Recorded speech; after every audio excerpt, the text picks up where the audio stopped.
Salut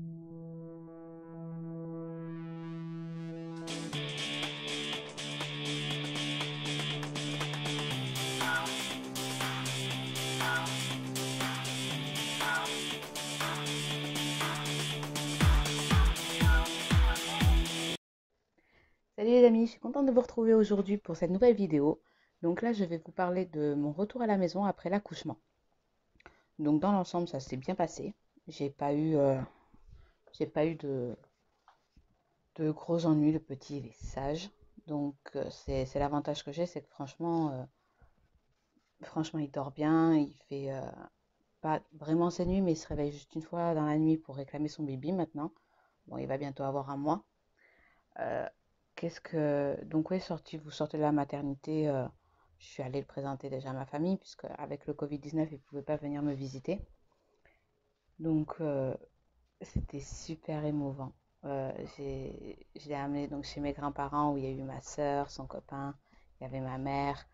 Euh, Ils étaient tous émus. C'était vraiment un très beau moment que j'ai d'ailleurs filmé. Euh, Bon, ensuite, il a fallu que je prenne rendez-vous avec une sage-femme pour qu'elle vienne voir que tout se passait bien avec le bébé, qu'il prenait du poids. Euh, donc, c'est le cas, il n'y a pas de souci. En même temps, il mange très bien. Donc, j'ai pas de problème. Euh, ensuite, bon, ben, la chambre a été prête, mais c'est vrai qu'au tout début, ben, j'arrivais pas à le laisser dormir dans une chambre et moi être dans une autre. Donc, il dort avec moi. Là, aujourd'hui, je commence à le mettre dans son lit. Donc, on verra si ce soir c'est possible ou pas. Parce que même si j'ai le babyphone, ben, je pense que je suis pas la seule dans ce cas, mais j'ai peur de le laisser et de pas l'entendre la nuit quand il se réveille. Donc, voilà. Puis après, c'est vrai que moi, je me régale de l'avoir à côté de moi. C'est plus facile. Et il se réveille la nuit. Bon, ben, j'ai tout sur place pour pouvoir le changer, lui faire les biberons. Après, euh, Après, voilà, on est en plein été. Donc, il fait par contre très très chaud. Et le petit, ben, il se réveille à cause de ça dans la journée, entre ça, la couche qu'il faut changer, les bibis euh, et les coliques. Parce que ça aussi, c'est une autre histoire. On vous en parle pas spécialement hein, quand vous êtes enceinte ou quand... Ah, j'ai le petit qui pleure, je vais devoir revenir. Donc me revoilà, donc le petit pleurait parce que au début il avait perdu sa tétine et puis il s'est remis à pleurer, donc on a changé la couche, là on est en train de lui donner le bibi. Euh, donc euh, Donc oui, moi, le soir, je le garde avec moi pour l'instant. Donc j'ai mis le coussin de maternité, j'ai mis un drap. Euh, à ses pieds, j'ai le matelas pour le langer avec les couches, les lingettes, le liniment, enfin tout dessus. Comme ça, ben, en pleine nuit, quand je me réveille, qu'il faut... Oh oh oh, il y a du tonnerre. Donc comme ça, le soir, quand vous vous réveillez à plusieurs reprises, parce qu'il faut le changer, il faut le nourrir. On va pas se mentir, vous avez la tête dans le cul. On va employer les mots. Donc en fait, moi j'ai tout sur place. Comme ça, je me réveille, je lui fais deux, trois câlins, je l'allonge, je le change. Après, ben, ce que je fais moi, c'est que j'ai une poubelle à côté. Comme ça, ben, je jette de suite la couche à côté. J'ai pas besoin de me lever du lit, aller, aller dans la cuisine et tout ça. En plus, ben, comme il pleure parce qu'après, de suite, il veut le biberon. Donc moi, je prépare trois petits biberons de 150 millilitres. Donc lui, il prend pour l'instant 120 millilitres. Donc je remplis 120 millilitres d'eau dans chaque biberon que je garde à côté du lit. J'ai le lait en poudre à côté. Alors au début, j'avais la grosse boîte de lait en poudre comme celle que vous achetez tout simplement dans le commerce, telle quelle. Mais c'est vrai que bah, tant que vous le prépariez, que vous dosez, tout ça, bah, moi, il s'impatiente plus. Donc en fait, ce que j'ai acheté, c'est euh, je sais pas comment ça s'appelle, mais c'est vous mettez en fait les doses que vous avez besoin dans un petit compartiment, vous fermez. Et donc du coup, j'ai acheté ça. Maintenant, je prépare le lait en poudre dans chaque compartiment pour les trois biberons le soir. Et bien comme ça, je me réveille, j'ai juste à verser dans l'eau, à secouer et hop dans la bouche. Même si c'est que quelques secondes, ben, c'est toujours quelques secondes. En plus, ben, comme je l'ai fait quand j'étais pas spécialement fatiguée, je risque pas de me tromper dans les mesures parce que bah oui, ça arrive hein, quand vous êtes fatigué, vous êtes réveillé sans être trop réveillé. on fait facilement une petite erreur comme ça. Donc voilà, je prépare tout à l'avance, au moins comme ça je suis tranquille. Après, je lui fais faire son rot, je le recouche, j'éteins la lumière, on se rendort tous les deux et tout va bien dans le meilleur des mondes. Donc pour ceux qui me demanderont, le papa il est où? Le papa en fait est obligé de dormir dans le salon pour l'instant, hein.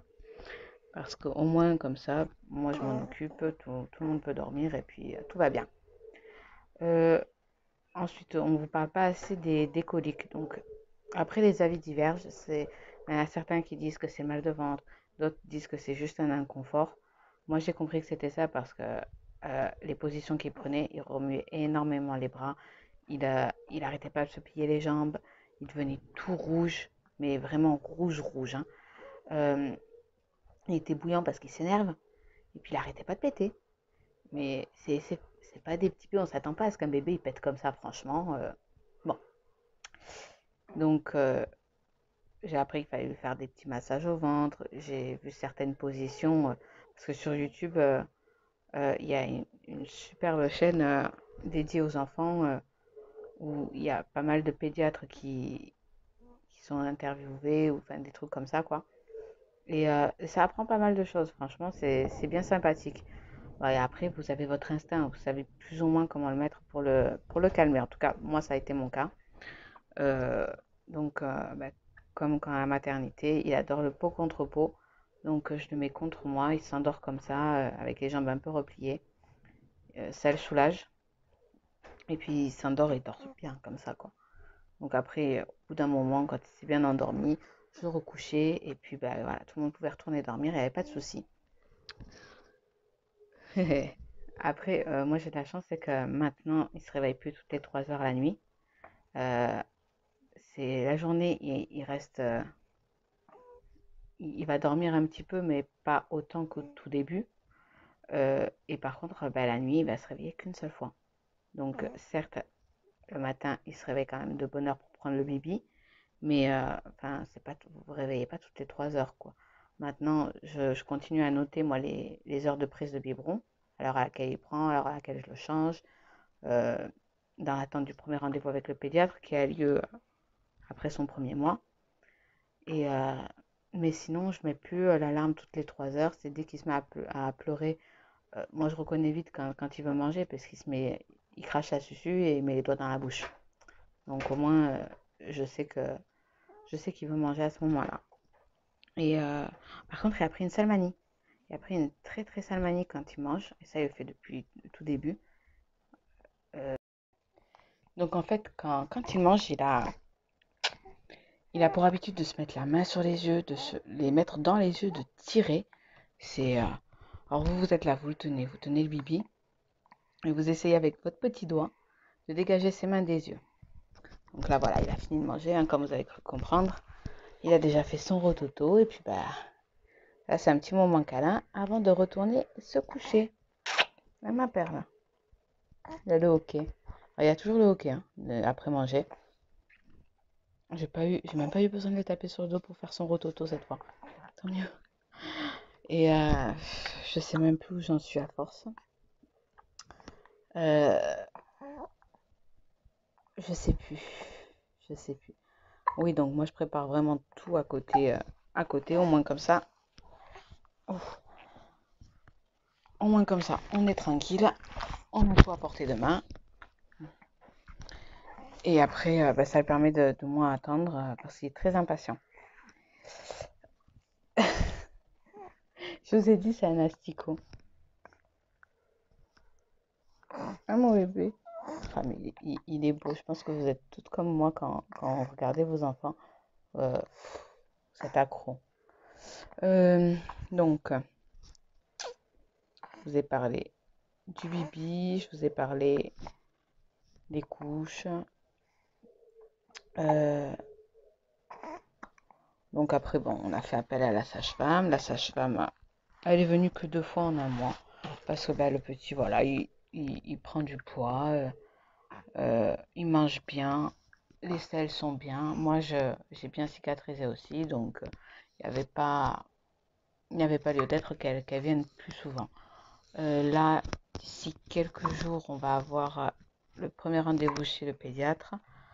Euh, Bon, voilà, j'ai hâte de voir comment ça va se passer, ce qui va se passer, parce que ben, on sait pas trop. Enfin, moi, je vais voir un doc quand je suis malade, donc c'est vrai que là, moi, je me doute que c'est pour être sûr que qu'il grandit bien, qu'il mange bien, qu'il prend du poids et tout ça. Mais, euh, mais voilà, après, une des choses super contraignantes cette année, enfin, c'est que moi, j'ai accouché donc en début juillet.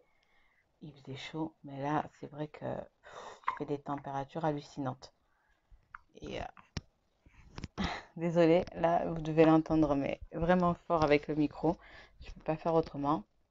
Je vais commencer à tourner exprès quand il dormait pour être tranquille, mais à chaque fois que je veux manger, que je veux boire, enfin, je veux me faire un petit moment, ben, c'est là où il se met à pleurer. Tant que je me décide pas, il dort comme un bébé. Quand je me décide, il se met à pleurer. Donc voilà, il dort bien la nuit, il se réveille une fois. euh, donc du coup, je peux dormir un peu plus souvent aussi. Il fait super chaud, donc c'est pour ça qu'il passe son temps en couche-culotte. De quoi il faut parler aussi? Oui, des vitamines. On donne des vitamines à donner aux petits, donc tous les jours, et une qu'il faut donner deux fois, une lors de son 7e jour et une autre lors de son premier mois. Mais ça, le matin, vous avez la tête dans le cul, c'est pas évident à se rappeler. Puis allez-y pour le mettre dans la bouche. Moi, je savais pas, alors j'attendais qu'il se mette à pleurer pour lui mettre les 2 gouttes dans la bouche. Au début, je n'osais pas non plus trop le manipuler. Bon, maintenant, ça va, hein, je lui tourne, je lui ouvre un peu la bouche et il prend ses vitamines, il n'y a pas de souci. Au moins, elles sentent bon. Ça, franchement, par contre, c'est agréable. Il a pas l'air de trouver ça dégueu, donc voilà, voilà. Euh, Nous, on continue à aller chez un kiné pour bébé parce que quand il est né, en fait, il avait une très mauvaise position dans mon utérus, donc ce qui faisait qu'il avait les 2 pieds vraiment rentrés à l'intérieur. Donc, c'est pas grave, hein, on continue à faire des petites séances de kiné où elle lui bande les pieds. Euh, elle lui stimule sur les côtés aussi pour qu'il remette droit. Réagit plutôt positivement, donc ça va. Euh, Après, bon, j'ai tout le monde qui veut le garder, mais j'ai encore du mal à le laisser. Voilà, après, je sais qu'après, avec la reprise du travail, j'aurai moins souvent avec moi. Là, je l'ai quand même 24 heures sur 24 avec moi. Euh, donc, ouais, c'est un peu plus dur de le laisser. Je le laisse. Il faut aussi qu'il s'y habitue et que ma famille s'habitue aussi à lui. Enfin, s'habitue à lui dans le sens où il faut reprendre le rythme des biberons, des couches, ce genre de choses. Mais sinon, c'est un enfant quand même super facile, malgré qu'il soit très nerveux. Ben, je le vois, sa façon de bouger comme un asticot quand il va s'énerver. Euh, je sais qu'il sera nerveux plus tard. Euh, alors par contre, euh, lui, je sais qu'il préférerait être sans couche. Et je le sais parce que quand je le change, quand il a le cul nu, il est plus heureux des bébés, hein. Mais dès que je remets la couche, il se remet à pleurer. Bon, après, voilà, il fait chaud. Euh, Forcément, bah, il transpire lui aussi. Donc la couche, elle colle un petit peu. C'est pour ça que je change très régulièrement et que lingette, liniment. Euh, pour le rafraîchir avec cette chaleur, je lui passe une eau nettoyante de chez Nivea qui est rafraîchissante aussi. Elle sent super bon. Et on voit que ça lui fait du bien parce que là de suite il est ah, ah, mon bébé. En plus elles sont trop bon. Franchement c'est un régal quoi. Voilà, là il est en mode crapaud par exemple. Quand vous lui changez à la couche. Faites attention si vous avez un petit mec. Je sais pas si c'est pareil pour les filles, hein. Je parle que dans mon cas parce que moi j'ai un petit gars. Attendez un petit instant. On va le remonter parce qu'il est en train de glisser. Ah, mon bébé. Euh, c'est il vise bien. Il vise très très bien. Vous voyez ce que je veux dire? Moi j'ai une vidéo où la première fois où ma mère l'a changé. Euh, Elle s'est fait pisser dessus. Et il lui a chié dessus aussi. Alors c'était comique parce que je pensais pas que ça irait en geyser. Donc il faut faire attention. Moi, il me l'a fait une fois rapide. Euh, mais bon, ça va. Dans l'ensemble, on arrive à pas se faire trop arroser. Ensuite, qu'est-ce qu'on peut dire de plus? Ouais, une chose que je comprends pas. C'est quand j'étais à la maternité, on me dit il faut que sa chambre elle soit à 19 degrés.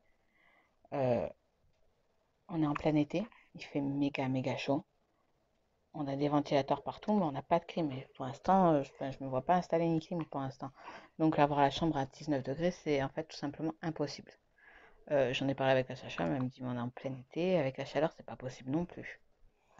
Ensuite, il faut que l'eau de son bain soit à 37 degrés.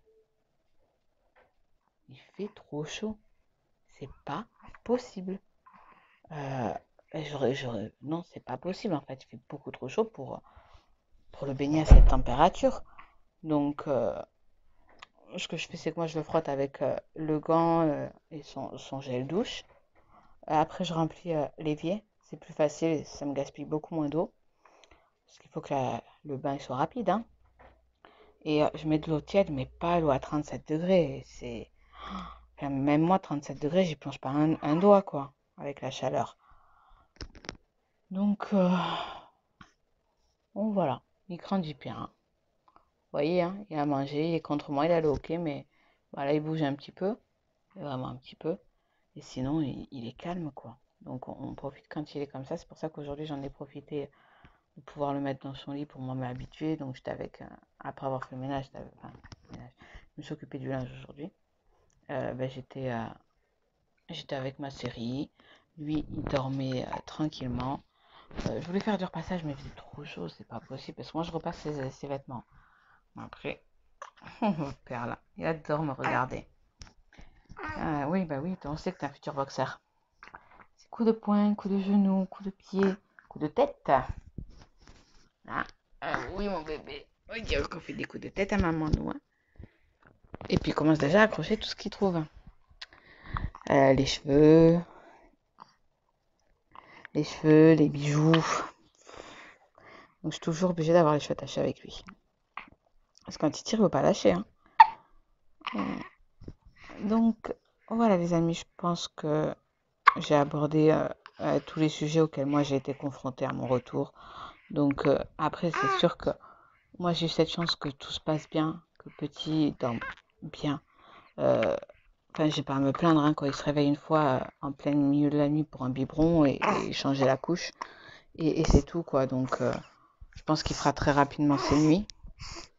Et, voilà. Je vous ai tout dit. Après, bon, bah, voilà. Comme moi, ça se passe bien, comme je vous l'ai dit, j'ai pas non plus énormément de choses à raconter. Je vous ai donné mes petites astuces pour si vous voulez qu'il dorme avec vous, pour vous faciliter la vie avec le matelas allongé sur le lit, avec les couches tout prêt pour le changer, les biberons prêts à côté de vous, la poubelle, tout au moins. Enfin, c'est un gain de temps pour pouvoir se rendormir parce que quand vous l'avez 24 heures sur 24, on dit qu'il faut dormir quand il dort. Ben ouais, mais en fait en journée, ben, vous avez aussi des choses à faire. Vous avez du ménage, des courses, le repas, enfin plein de choses à faire, quoi. Donc, ben, vous pouvez pas forcément vous payer le luxe de dormir en même temps que lui. Moi, j'ai la chance d'être vachement aidée par mon compagnon, donc moi, oui, je pourrais le faire. Je ne fais pas pour essayer de garder un bon rythme et dormir la nuit, parce que je suis une couche tard et lui, ça va être pareil. Parce que quand je vois qu'à 11 h du soir, alors qu'il n'a pas dormi de l'après-midi, ben, monsieur, il dort pas encore, il est en train de s'exciter, donc voyez, voilà. Oui, j'ai plus rien d'autre en fait à dire. Désolée, il fait chaud et là je commence à piquer du nez, donc je commence à plus avoir les idées très claires. J'oublie énormément de choses depuis que je suis revenue de l'hôpital, c'est pour ça que je me note tout. Donc voilà les amis, bah écoutez, si vous avez aimé, je vous invite à aimer la vidéo, à partager, à vous abonner à la chaîne et je vous dis à très bientôt. Bisous.